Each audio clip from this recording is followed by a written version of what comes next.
Let me begin with a little warning to this dude Brandon and his walkaway friends. I hope your skin's not too thin because we know how to spin and we play to win. I mean, just ask Michael Flynn how his walkaway's been. You see, you've committed a sin. You let opposing thoughts in.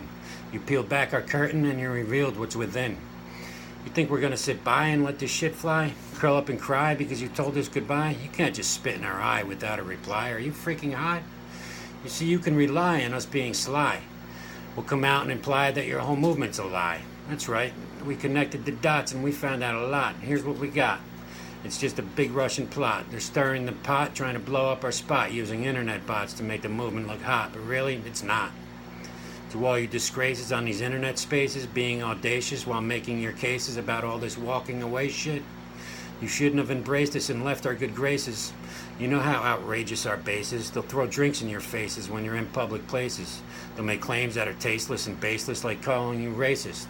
I mean, my goodness gracious, you really think you can take this? You shouldn't have left our oasis. That's where you were safest. Because life can be hard for those who have sparred with the Democrat guards who wield the race card. They get bloodied and scarred, feathered and tarred, and socially barred as hate-filled blowhards who must face complete disregard till they're in the graveyard. And if you're black or you're brown and you're getting down with these walkaway clowns, you're not mentally sound.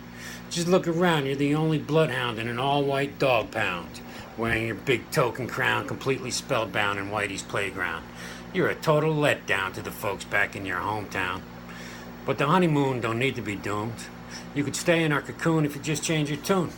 But it better be soon because you're not immune to our shaming harpoons. We've got entire platoons of loyal as goons to pop your balloons. You'll get lampooned as coons, as Uncle Tom's buffoons, sellouts and loons.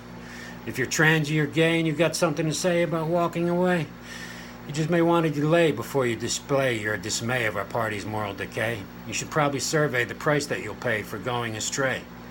Let us be clear to you gay mutineers. You're all out here thinking you're Paul Revere, grinding our gears and trying to interfere with our careers. You know, our volunteers can hit you with smears so severe it'll bring you to tears.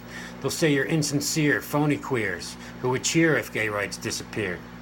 You stick spears in the backs of the gay pioneers who busted their rears for years to engineer a safe atmosphere for you and your peers. To you walkaway females who've been telling your tales about how we've gone off the rails, how we've been thumbing the scales and left endless trails of horrendous fails, how you've lifted our veil and witnessed our upscale misogynist males who should be in jail but have been allowed to prevail. Now you've decided to bail and take the wind from our sails. You know, you're just being played by this walkaway charade. Nobody's being swayed by that video you made. You think you're some renegade throwing truth grenades to persuade drinkers of our Kool-Aid to join your parade? Be very afraid, because your little tirade can be easily ricocheted. Our smear brigade will go on a crusade to have you portrayed as a corporate slave who wants women underpaid. They'll say you betrayed your fellow ladies. You want Roe v. Wade to fade and blood sprayed when young girls get filleted with dirty blades in a shady illegal abortion trade. We will contain this breach. We'll bring it to a halt with a screech. There's a lesson to teach to each of you sheep who use your free speech to preach against our elitist beliefs and expose our deceit, like how we lie and cheat to keep our seats. We will release our brainwashed creeps into your streets to disturb your peace, to assault police, to chant and shriek, to stomp their feet, to loud drum beats, to let no one speak or eat or sleep, to mistreat, even beat anyone they meet who gives a bleak critique of our techniques and the policies we seek. We'll turn up the heat on you GOP sneaks, you Jesus freaks and walkaway geeks, until you retreat, admit defeat, take a back seat and delete your tweets, your Facebook feeds, and YouTube screeds, before the views increase and are well received by our naive and aggrieved, who may start to agree and leave, and may even begin to believe that they can achieve the American dream without our extreme political machine and all its smoke screens, mob scenes, and identity schemes. That would mean that our team would careen out of the mainstream and would suck the steam from our dream of tearing the land of the free apart at the seams. Thank you for watching. God save America.